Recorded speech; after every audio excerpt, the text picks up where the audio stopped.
जय श्री कृष्णा, राधे राधे। स्वागत है आपका हमारे चैनल पार्वती पनमोली में। नवरात्रि के 5वें दिन हम सुनेंगे दुर्गा सप्तशती के अध्याय 9 और 10 का पाठ। तो आइए सुनते हैं। सबसे पहले बोलिए माता रानी की जय हो, माता दुर्गा की जय हो, माता चंडिका की जय हो। तो आइए सुनते हैं।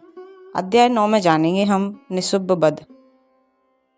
राजा ने कहा, हे ऋषिराज, आपने रक्तबीज के वध से संबंध रखने वाला वृत्तांत मुझे सुनाया है। अब मैं रक्तबीज के मरने के पश्चात क्रोध में भरे हुए शुभ व निशुम्भ ने जो कर्म किया वह सुनना चाहता हूँ। महर्षि मेधा ने कहा, रक्तबीज के मारे जाने पर शुभ और निशुम्भ को बड़ा क्रोध आया और अपनी बहुत बड़ी सेना का इस प्रकार सर्वनाश होते देखकर निशुम्भ देवी पर आक्रमण करने के लिए दौड़ा।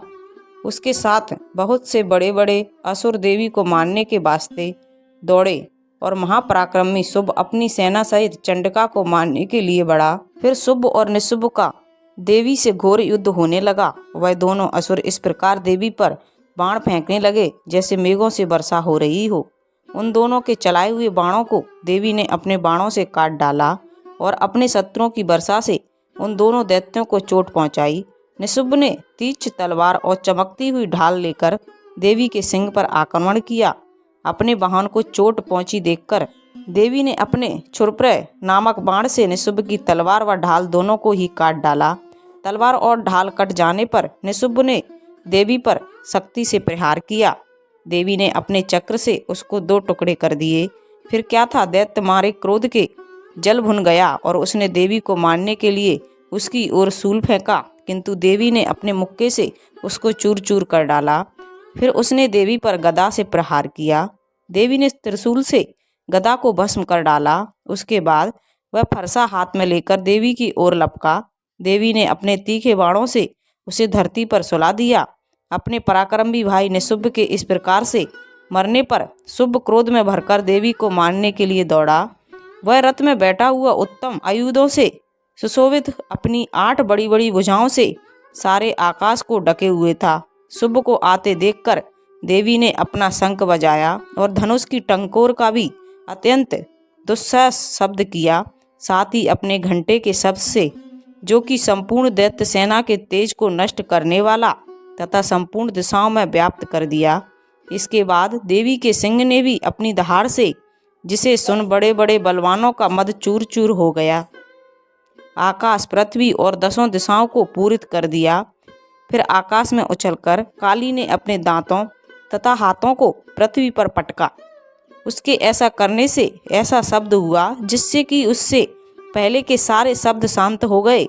इसके बाद शिवदूती ने असुरों के लिए भय उत्पन्न करने वाला अट्टहास किया, जिसे सुनकर दैत्य थर्रा उठे और शुभ को बड़ा क्रोध हुआ। अरे दुष्ट, खड़ा रह, कहा तो आकाश से सभी देवता जय हो बोल उठे।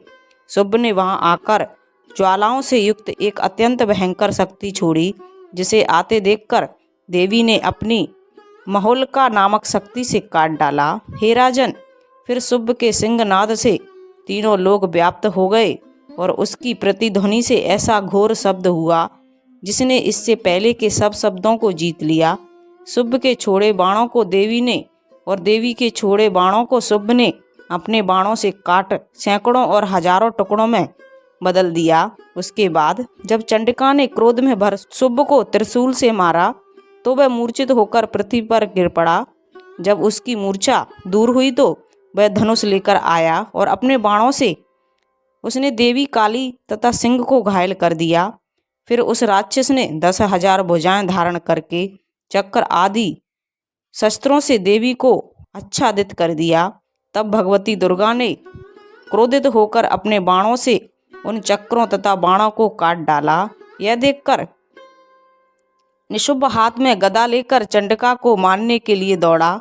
उसके आते ही देवी ने तीक्ष्ण धार वाले खड़ग से उसकी गदा को काट डाला।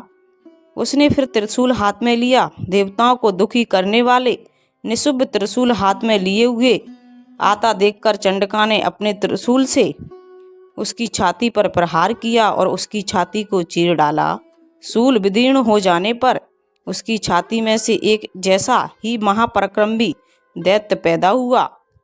दैत्य बोला, ठहर जा कहता हुआ निकला।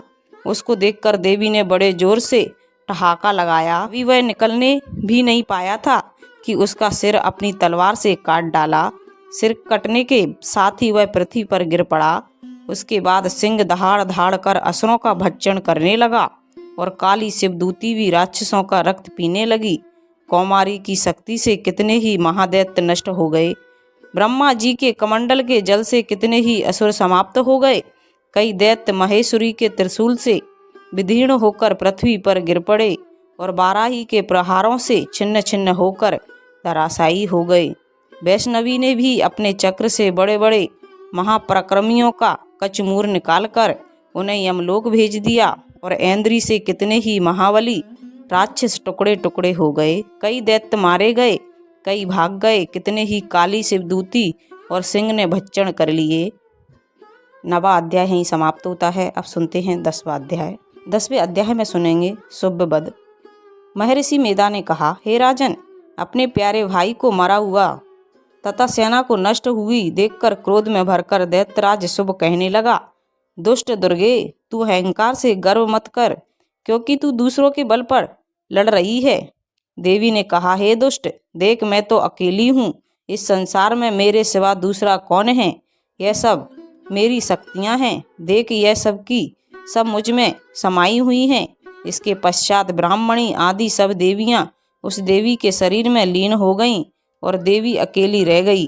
तब देवी ने कहा, मैं अपने ऐश्वर्य शक्ति से अनेक रूपों में यहाँ उपस्थित हुई थी, उन सब रूपों को मैंने समेट लिया है, अब अकेली ही यहाँ खड़ी हूँ, तुम भी यहीं ठहरो। महर्षि मेधा ने कहा।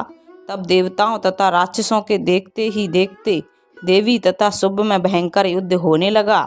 अंबिका देवी ने सैकड़ों अस्त्र शस्त्र छोड़े। उधर दैत्यराज ने भी भयंकर अस्त्रों का प्रहार कर दिया। देवी के छोड़े हुए सैकड़ों अस्त्रों को दैत्य ने अपने अस्त्रों द्वारा काट डाला। इसी प्रकार शुभ ने जो अस्त्र छोड़े उनको देवी ने अपनी भयंकर हुंकार के द्वारा ही काट डाला। दैत्य ने जब सैकड़ों बाण छोड़कर देवी को ढक दिया तो क्रोध में भरकर देवी ने अपने बाणों से उसका धनुष नष्ट कर डाला। धनुष कट जाने से दैत्यराज ने शक्ति चलाई, लेकिन देवी ने उसे भी काट कर फेंक दिया। फिर दैत्यराज चमकती हुई ढाल लेकर देवी की ओर दौड़ा, किंतु जब वह देवी के पास पहुंचा तो देवी ने अपने तीक्ष्ण बाणों से उसकी चमकने वाली ढाल को भी काट कर फेंक दिया। फिर दैत्यराज का घोड़ा भयंकर मिदुर लेकर देवी पर आक्रमण करने के लिए चला, किंतु देवी ने अपने तीक्ष्ण बाणों से उसके मुदगर को भी काट दिया। इस पर दैत्य ने क्रोध में भरकर देवी की छाती में बड़े जोर से एक मुक्का मारा। दैत्य ने जब देवी को मुक्का मारा तो देवी ने भी उसकी छाती में जोर से एक थप्पड़ मारा। थप्पड़ खाकर पहले तो दैत्य पृथ्वी पर गिर पड़ा, किंतु तुरंत ही वह उठ खड़ा हुआ। फिर वह देवी को पकड़कर आकाश की ओर उछला और वहां जाकर दोनों में युद्ध होने लगा। वह युद्ध ऋषियों और देवताओं को आश्चर्य में डालने वाला था। देवी आकाश में दैत्य के साथ बहुत देर तक युद्ध करती रहीं। फिर देवी ने उसे आकाश में घुमाकर पृथ्वी पर गिरा दिया। दुष्ट आत्मा दैत्य पुनः उठकर देवी को मारने के लिए दौड़ा। तब उसको अपनी ओर आता हुआ देखकर देवी ने उसकी छाती विदीर्ण करके उसको पृथ्वी पर पटक दिया। देवी के त्रिशूल से घायल होने पर उस दैत्य के प्राण पखेरु उड़ गए और उसके मरने पर समुद्र, द्वीप, पर्वत और पृथ्वी सब कांपने लगे। उसके बाद दुष्ट आत्मा के मरने से संपूर्ण जगत प्रसन्न व स्वस्थ हो गया तथा आकाश निर्मल हो गया। पहले जो उत्पात सूचक मेघ और उल्कापात होते थे वह सब शांत हो गए। उसके मारे जाने पर नदियां अपने ठीक मार्ग से बहने लगीं। संपूर्ण देवताओं का हृदय खुशी से भर गया और गंधर्वियाँ सुंदर गान करने लगीं। गंधर्व बाजे बजाने लगे, अप्सराएं नाचने लगीं, पवित्र वायु बहने लगी, सूर्य की कांति स्वच्छ हो गई, यज्ञशालाओं की बुझी हुई अग्नि अपने आप जल उठी तथा चारों दिशाओं में शांति फैल गई। 10वां अध्याय यहीं समाप्त होता है। तो आज के लिए हम इतना ही सुनेंगे।